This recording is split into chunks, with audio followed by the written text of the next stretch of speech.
नमस्कार। मैं डॉक्टर पूनम चौहान, तीर्थंकर महावीर विश्वविद्यालय में हिंदी विषय की असिस्टेंट प्रोफेसर। हमारा जो पेपर है आदिकाल, उसकी पहली ब्लॉक पर हम चर्चा कर चुके थे, जिसमें हमने आदिकाल का स्वरूप और महत्व इस पर चर्चा की थी। और आज के इस व्याख्यान में हम आदिकाल की परिस्थितियां, अर्थ और महत्व पर चर्चा करेंगे। किसी भी समय का साहित्य तत्कालीन सामाजिक राजनीतिक परिस्थितियों तथा सांस्कृतिक परिवेश से संचालित और निमित्त होता है। साहित्यकार अपने आसपास के जीवन को ही अपने साहित्य में निरूपित करता है। आदिकालीन साहित्य का समय, जैसा कि हमने कल बताया था, संवत 1050 से 1375 तक का है। इस साहित्य में राजनीतिक, धार्मिक और सांस्कृतिक दृष्टि से उथल पुथल का समय था। इस समय के संदर्भ में आचार्य हजारी प्रसाद द्विवेदी ने लिखा है कि शायद ही भारतवर्ष के साहित्य के इतिहास में इतने विरोधों और स्वतोव्याघातों का युग कभी आया होगा। जिस समय को हम हिंदी साहित्य का आदिकाल कहते हैं, उसमें तमाम तरह के ऐतिहासिक, सामाजिक तथा सांस्कृतिक बदलाव हुए। आदिकालीन साहित्य की संवेदना इन्हीं परिवर्तनों के बीच विकसित हुई। अतः आदिकालीन साहित्य की काव्य प्रवृत्तियों को समझने के लिए उस समय के ऐतिहासिक, सामाजिक तथा सांस्कृतिक परिस्थितियों को जानना बड़ा आवश्यक होता है। आगे हम आदिकाल की जो परिस्थितियां जो रही हैं, उस पर थोड़ी चर्चा करेंगे। हम देखेंगे कि उस समय जब आदिकाल का समय प्रारंभ हुआ था साहित्य का, तो उस समय देश की परिस्थितियां किस तरह की थी। जिस समय को हम आदिकालीन साहित्य के प्रस्थान के रूप में अ, चिन्हित करते हैं, उस समय अर्थात 10वीं शताब्दी में, जहां एक ओर भारतीय रजवाड़े परस्पर युद्धरत थे, वहीं दूसरी ओर उन्हें पश्चिमोत्तर से होने वाले आक्रमणों से जूझना पड़ रहा था। उस समय का ऐतिहासिक परिदृश्य यही था। लेकिन उस समय के समस्त साहित्यिक रुझान को समझने के लिए हमें ऐतिहासिक परिघटना को थोड़ा पीछे से देखना होगा। सन 643 ईस्वी में सम्राट हर्षवर्धन की मृत्यु के बाद भारत में केंद्रीय सत्ता में बिखराव आ गया था। हर्षवर्धन के उत्तराधिकारियों का कन्नौज, जो हर्षवर्धन की राजधानी थी, पर शासन बना रहा। लेकिन आगे चलकर तीन मजबूत क्षेत्रीय शक्तियों का उदय हुआ। ये शक्तियां थी पूर्व में पाल, दक्षिण में राष्ट्रकूट और पश्चिम में प्रतिहार।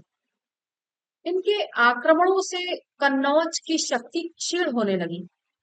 9वीं शताब्दी में प्रतिहारों का कन्नौज पर अधिकार हो गया और आगे लंबे समय तक उनका शासन बना रहा। लेकिन इसी बीच अनेक छोटे छोटे राजवंशों का उदय हुआ। मैंने इसके विषय में कल भी जो प्रथम हमारा पाठ था, उसमें चर्चा की थी कि जब कई राज्य छोटे छोटे आ गए, तब सत्ता प्राप्ति और राज्य विस्तार के लिए इनमें आपस में संघर्ष होने लगा। 1085 के आसपास गहड़वालों का कन्नौज पर शासन हो गया।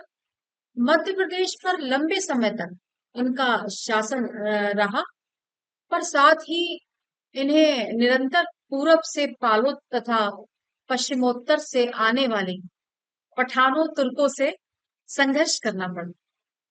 गहड़वालों के पतन के पश्चात फिर उत्तर भारत में कोई बड़ी शक्ति स्थापित नहीं हो सकी। इसके बाद लंबे समय तक उत्तर भारत में अराजकता का माहौल बना रहा।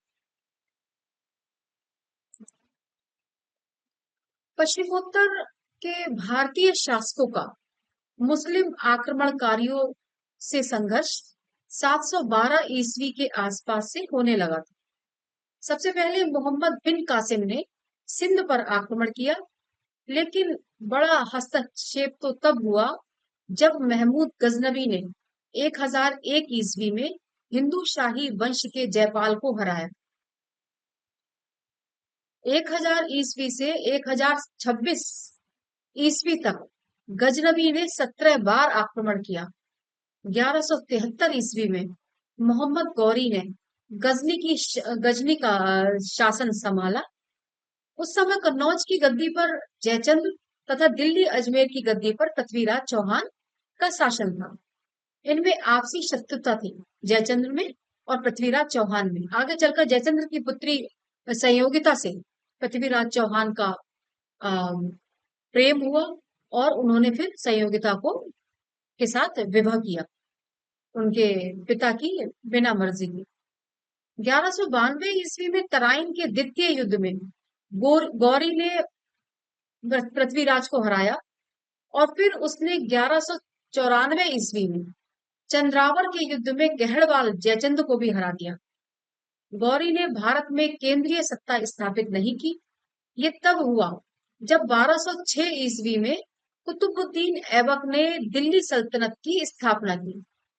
इस तरह से यदि ऐतिहासिक दृष्टिकोण से देखा जाए तो ये पूरा दौर ही राजनीतिक संघर्ष और अशांति का दौर था।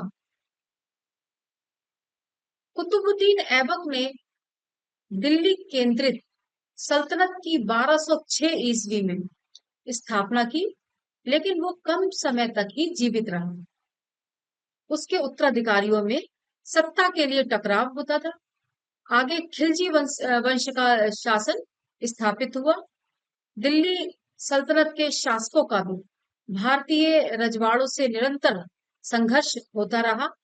सल्तनत काल में खिलजी वंश के बाद तुगलक वंश, सैयद वंश और लोधी वंश का शासन स्थापित हुआ। सन 1526 ईस्वी में बाबर ने पानीपत की लड़ाई में बहलोल लोधी को हराकर मुगल साम्राज्य की स्थापना की। इसके बाद भारत में लगभग 200 वर्षों तक मुगलों का आधिपत्य रहा।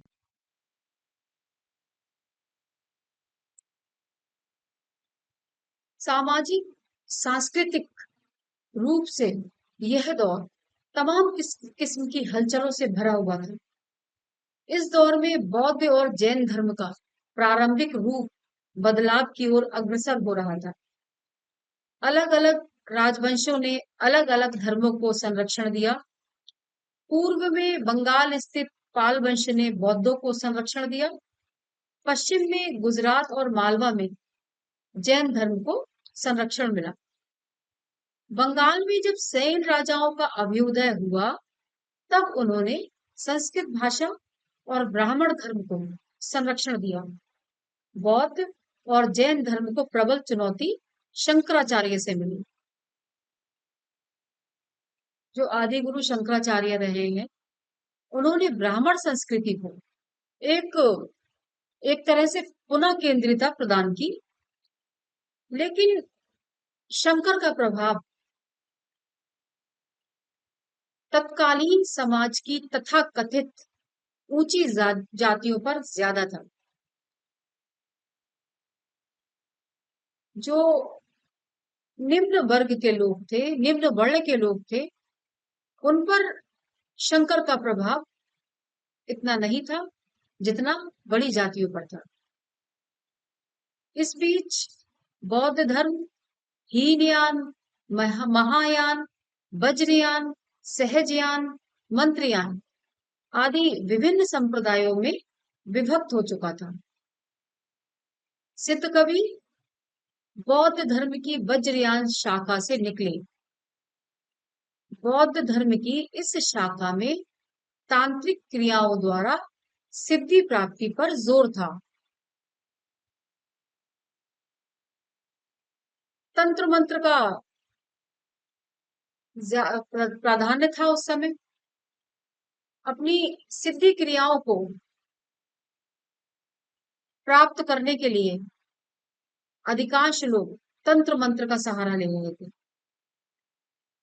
तांत्रिक क्रियाएं अधिकांश रूप से इस काल में देखी जा सकती हैं।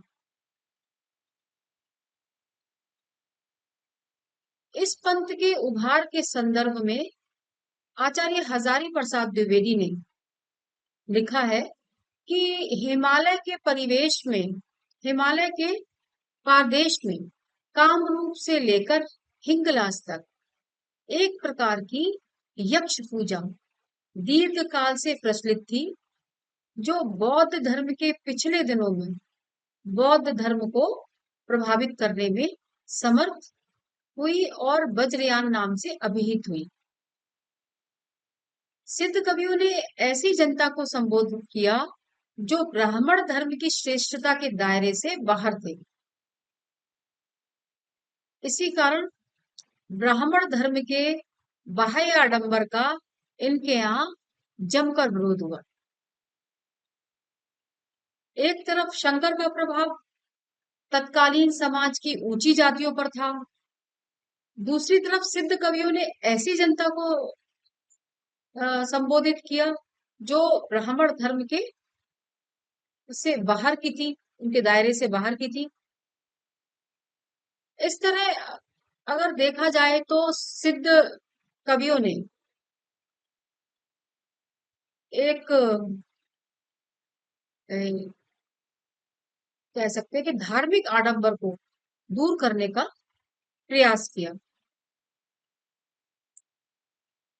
आदिकाल में शैव मत का भी काफी जोर था। जो राजपूत राजा हुआ करते थे उनमें इस धर्म का बड़ा प्रभाव था। हिंदी साहित्य के आदिकाल में इनकी हिंदी या पुरानी हिंदी में रचनाएं तो नहीं मिली, लेकिन तत्कालीन संस्कृति पर इनका काफी प्रभाव पड़ा। सिद्धों ने ब्राह्मण धर्म के बाहरी आडंबर का प्रतिरोध करके प्रगतिशील दृष्टिकोण को अपनाया था, लेकिन स्वयं पंचम कार की साधना में रत होकर आडंबरों से घिर गए।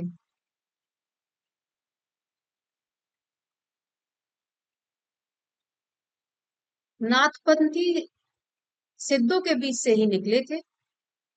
इन पर शैव धर्म का भी प्रभाव था। सिद्धों से पृथक इन्होंने शुचिता का मार्ग अपनाया। यह दौर एक के बाद एक चलते रहने वाले युद्धों का दौर था। मैंने आपको बस उसमें बताया था पिछले व्याख्यान में कि छोटे छोटे जो राज्य स्थापित हो गए थे, केंद्र में तो कोई था नहीं, तो वो आपस में ही लड़ा करते थे, कभी धन संपत्ति के लिए, कभी स्त्री की लालसा के लिए, और इस तरह से एक के बाद एक युद्धों का दौर उस काल में चल रहा था। इस परिस्थिति विशेष ने भी तत्कालीन संस्कृति और साहित्य को विशेष रूप से प्रभावित किया। चारण वर्ण वर्ग जो था उसका उभार इसी माहौल में हुआ है। मैंने आपको जो हमारा एक पेपर था हिंदी साहित्य का इतिहास, उसमें बताया था कि जॉर्ज गिरियसन ने आदि काल को चारण काल कहा। वो इसी कारण कहा होगा क्योंकि जो चारण वर्ग था वो उस समय उस माहौल में अ, स्थापित था देश में। आचार्य हजारी प्रसाद द्विवेदी के अनुसार निरंतर युद्ध के लिए प्रोत्साहित करने को भी एक वर्ग आवश्यक हो गया था। चारण इसी श्रेणी में के लोग हैं। उनका कार्य ही था कि हर प्रसंग में आश्रयदाता के युद्धोन्माद को उत्पन्न कर देने वाली घटना योजना का आविष्कार। इस दौर में पश्चिमोत्तर से इस्लाम धर्म का आगमन हुआ।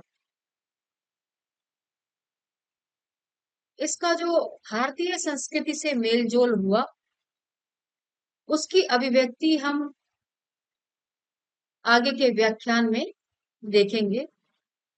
धर्मों के बीच के आपसी संबंध इस दौर में एक से नहीं रहे।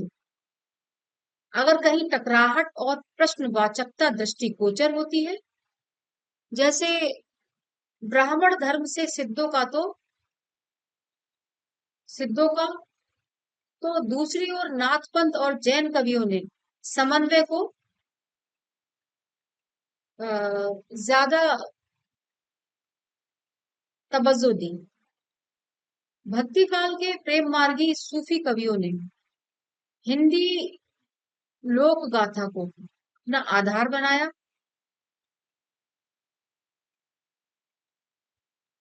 जिसके जिसकी जो पूर्व पीठिका है वो आदि काल के जैन कवियों ने निर्मित की थी।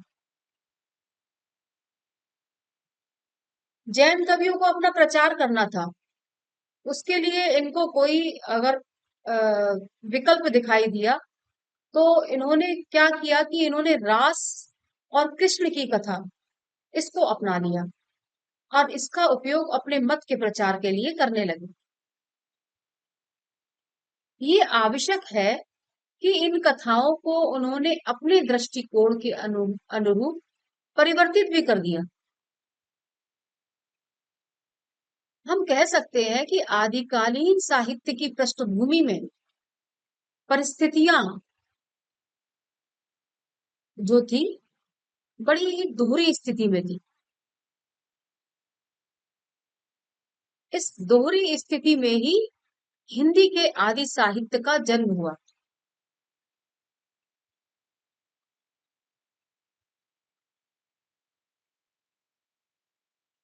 इस काल के कवियों ने रचनाकारों ने ब्रह्म के निर्गुण और सगुण रूप दोनों को मान्यता प्रदान की।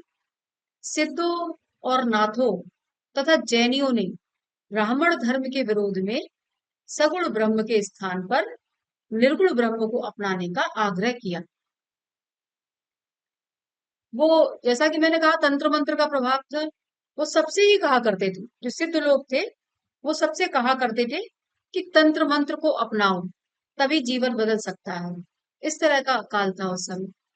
नाथों ने योग को महत्ता प्रदान की और सिद्धों ने तंत्र मंत्र को। नाथ कहते थे कि योग का जो रास्ता है उसको अपनाओ, योग सामान्य स्तर का नहीं होता। चारण कवि चंद वरदाई और श्री कृष्ण जी के उपासक विद्यापति, इन्होंने सगुण ब्रह्म की साधना के लिए भक्ति को अपनाने का आग्रह किया। इस तरह से सारे ही जो विद्वान थे, जो लेखक थे, जो साहित्यकार थे, वो अपने अपने स्तर से जनता को अपना अपना मत अ, थोपने का प्रयास कर रहे थे। विद्यापति ने पार्वती और शिव को स्तुति परक पदों में पूजा है और शेष पदों में उन्होंने भगवान श्री कृष्ण को आराध्य माना है। सिद्धों ने रूढ़ियों, पाखंडों और मिथ्याचारों का खुलकर विरोध किया। नाथों ने काया साधना को महत्व दिया और इन चीजों एवं कार्यों का विरोध किया, क्योंकि इनसे साधना में एकाग्रता नहीं आती। एकाग्रता आती है तो योग साधना के द्वारा। नाथों का ऐसा कहना था कि एकाग्रता सिर्फ योग साधना के आधार पर ही आ सकती है। चारण कवियों, जैन कवियों और विद्यापति ने इन बाहरी आडंबरों का विरोध किया और धर्म को लोक से और मानव से जोड़ने का सराहनीय कार्य किया।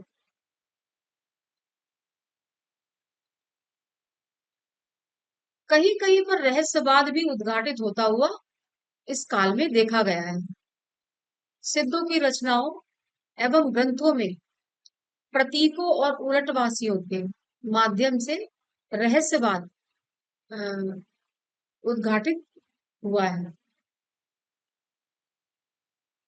क्योंकि वो अपनी बात को संसार की व्यवहारिक भाषा में व्यक्त नहीं कर पा रहे थे। आत्मा और परमात्मा के मिलन की अभिव्यक्ति जहां सिद्धों ने प्रतीकों से की है, वही नाथों ने पारिभाषिक शब्दावलियों से। सिद्धों ने उलटवासियों का प्रयोग किया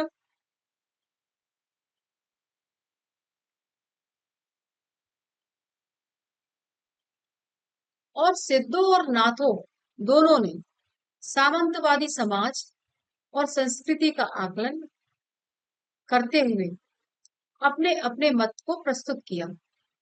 उनका समाज से कोई लेना देना नहीं था, वे पहुंचे हुए साधक थे।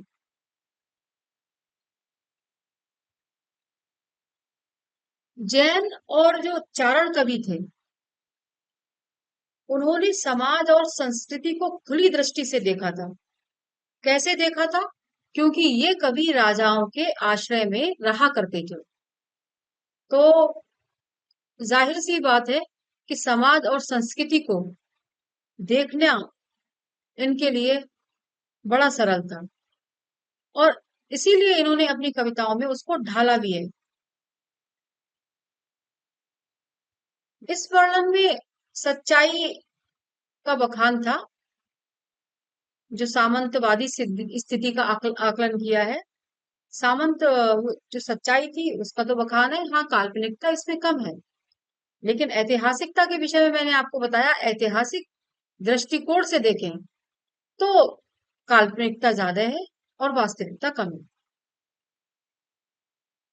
सिद्धों नाथों ने ना तो युद्धों को महत्व दिया है और ना सामान्यतः जनजीवन को। इस कार्य में केवल चारण रचनाकार ही निपुण थे। एक चीज जो कह सकते हैं, जो परिस्थिति उस समय थी, वो सबसे अगर देखा जाए तो स्त्रियों के प्रति जो उन लोगों की विचारधारा थी, वो कहीं किसी मायने में सही नहीं थी, उचित नहीं थी। पहले तो इन्होंने नारियों को अ, अपनी साधना के बीच में आने ही नहीं दिया। इन्होंने विरोध किया कि नारी किसी भी प्रकार की साधना करने के योग्य नहीं होती। लेकिन बाद में जैसे थोड़ा सा परिवर्तन हुआ, तो इन्होंने तांत्रिक साधना के तहत सिद्ध कवियों ने इनको भी स्थान देना प्रारंभ कर दिया था। लेकिन जब थोड़ा सा समय हुआ और थोड़ा बाद का समय आया, तो नैतिक बंधन इतने ढीले हो गए थे कि व्याभिचार परक बातों का खुलासा होता चला गया। सिद्धों और नाथों ने प्रकृति को साधना का अंग नहीं बनने दिया। उन्होंने प्रकृति का प्रयोग कहीं कहीं प्रतीक रूप में अवश्य किया है। और जैन कवियों ने तो यहां तक कह दिया कि नारी का प्रतीक ही प्रकृति है, जो हमारी साधना में विघ्न डालती है। स्त्रियों को इतना निम्न दर्जा दे रखा था जैन कवियों ने। सिद्धों और नाथों ने साधना के स्तर पर विरह को बहुत महत्वपूर्ण माना।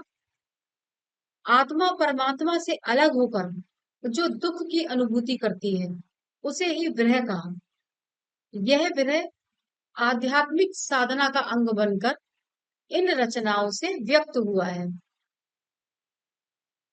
जैन कवियों की आध्यात्मिक रचनाओं में भी विरह का यही रूप देखने को मिलता है। जैसा मैंने अभी आपको बताया कि सिद्ध कवियों ने पहले तो स्त्रियों को अपने साधना में आने के लिए अ, बिल्कुल मना कर दिया था। उन्होंने कहा यह असंभव है, स्त्रियां इस साधना में नहीं आ सकती। लेकिन बाद में फिर इनको वो अपने सिद्ध साधना में सम्मिलित करने लगे। भिक्षुणियां जो हुआ करती थी, उनको इन्होंने प्रवेश दिलाया और इनके जो जो सिद्ध साधना थी, उसमें स्त्री की उपस्थिति दर्ज हो गई। जैसा कि मैंने अभी आपको बताया कि स्त्रियों के आगमन से भोग को स्थान मिला। जब पुरुष और स्त्री दोनों मिले तो भोग को स्थान मिला, जिससे उसमें विकृतियां आ गई, कमियां आ गई, गलत भावना आ गई। और जब जहां पर इस तरह की चीजें होने लगती हैं, तो वहां पर प्रगति का मार्ग अवरुद्ध हो जाता है। किंचित समय के लिए अगर हम समझें, अगर हम अपना ही उदाहरण दें, तो हमें लगता है कि हम अगर कुछ हमारे साथ हम गलत को देख भी रहे हैं, गलत कर भी रहे हैं, उसके बाद भी हम बहुत प्रसन्न हैं, आनंद में हैं। लेकिन ये सब सिर्फ किंचित समय के लिए होता है। ये सब करने के बाद हमारी प्रगति के सारे मार्ग अवरुद्ध हो जाते हैं। कोई भी कार्य करो, पूर्ण शुद्ध मन के साथ करो, अच्छी अच्छी बातों का,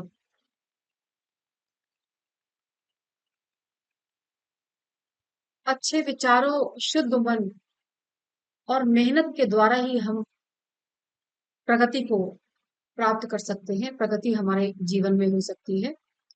लेकिन वहां पर अगर हम आदिकाल की बात करें, तो वहां पर जो साहित्य का विकास अवरुद्ध हुआ, वो इसलिए कि ऐसा नहीं था कि इसमें स्त्रियों का कोई दोष हो, लेकिन भोग को ये जो है ज्यादा महत्व देने लगे।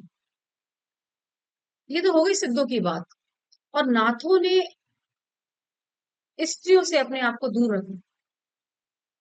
जैन कवियों ने साधना के क्षेत्र में साध्वियों के रूप में नारियों को प्रवेश दिलाकर उसे पथभ्रष्ट कर दिया, क्योंकि इन कवियों ने स्त्री के विभिन्न अंगों के स्पष्टीकरण के लिए प्राकृतिक उपमानों का भरपूर तरीके से उपयोग किया। जैसा कि अभी मैंने आपको बताया था कि इन्होंने स्त्री को प्रकृति माना, कि जो किसी भी जो साहित्य के लिए अवरुद्ध, उनका मार्ग अवरुद्ध कर रही है। तो किया क्या इन्होंने, उसके विभिन्न अंगों और प्रत्यंगों का वर्णन प्राकृतिक उपमानों से करके उसका चित्रण किया। जब हम चारण कवियों को देखते हैं, तो हम देखते हैं कि उनकी रचनाओं में नारीत्व चित्रण की प्रधानता बहुत अधिक थी। नायिका भेद का मिश्रण रासो ग्रंथों और मैथिली काव्य की एक विशेषता है। रास ग्रंथों में जिन नायिकाओं को स्थान मिला है, वे गृहस्थिक रूप में है। इन्हें ही शास्त्रीय परिप्रेक्ष्य में स्वकीय नायिका कहा गया है। परकीय नायिका को विद्यापति ने विशेष स्थान दिया है।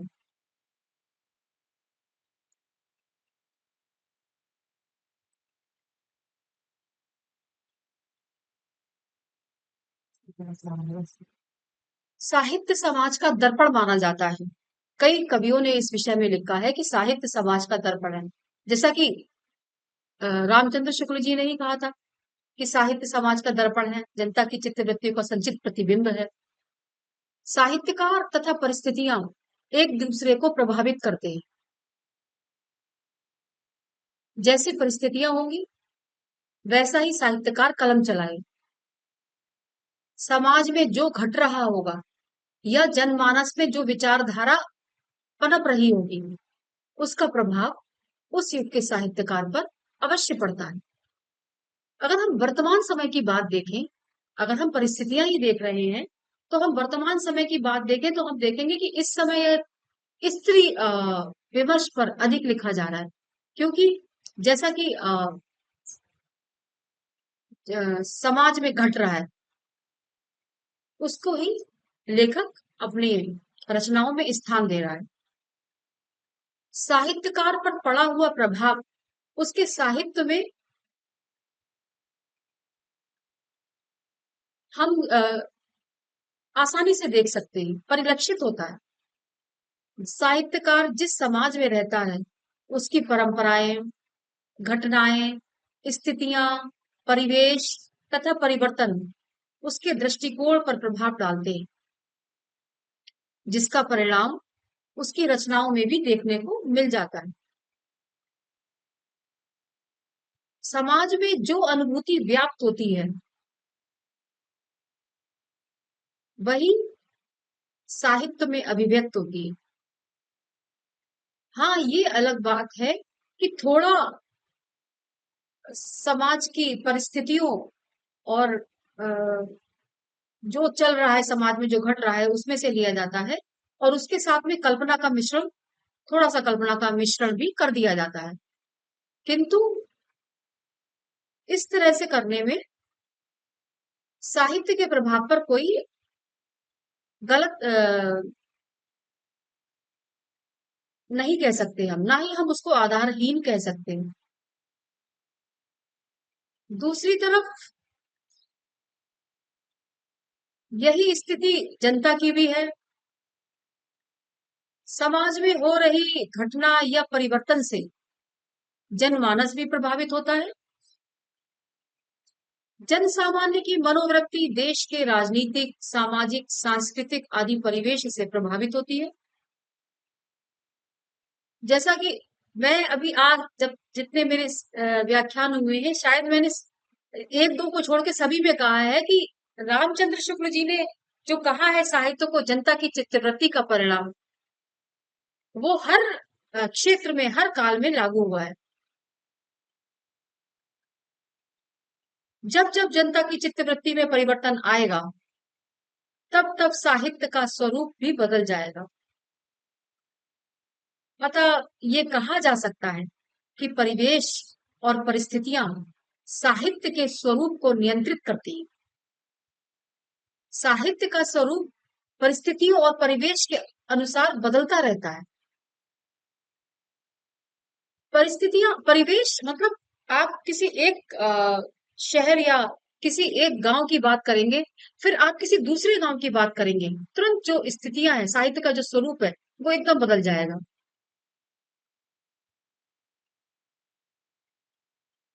अतः किसी भी काल के साहित्य या साहित्यिक प्रवृत्तियों को समझने के लिए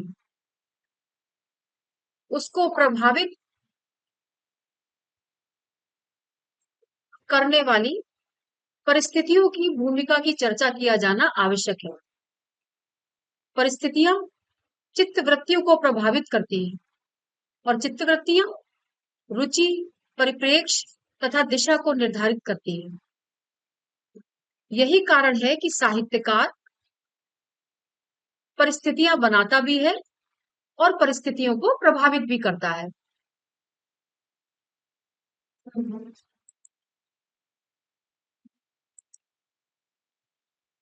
जैसे ही चित्त वृत्तियों में परिवर्तन आता है, साहित्यकार की दिशा भी परिवर्तित हो जाती है। यही कारण है कि आदि काल में वीर रस का प्राधान्य रहा है, तो भक्ति काल में भक्ति का, और रीति में श्रृंगार का। क्योंकि साहित्यकार का दिशा परिवर्तन कैसे हुआ कि जनता की चित्तवृत्ति में परिवर्तन आया। अतः हम कह सकते हैं कि साहित्य और परिस्थितियों का बड़ा ही गहरा संबंध होता है। परिवर्तन परिवेश हमेशा नवीन साहित्य को प्रेरित और प्रभावित करता है।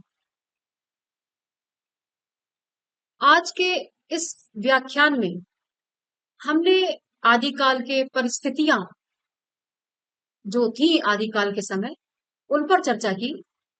मैं आशा करती हूँ कि आपको समझ में आ गया होगा कि जो उस समय का साहित्य रहा है, उन पर किन परिस्थितियों का प्रभाव रहा। जैसी परिस्थितियां थी वैसा ही साहित्य था। जितनी तरह के सिद्धनाथ जैन जो कवि थे, सबने अपने अपने हिसाब से, अपनी परिस्थितियों के अनुसार अपने साहित्य की रचना की। अब हम अगले व्याख्यान में मिलते हैं। आप लोगों का बहुत बहुत धन्यवाद।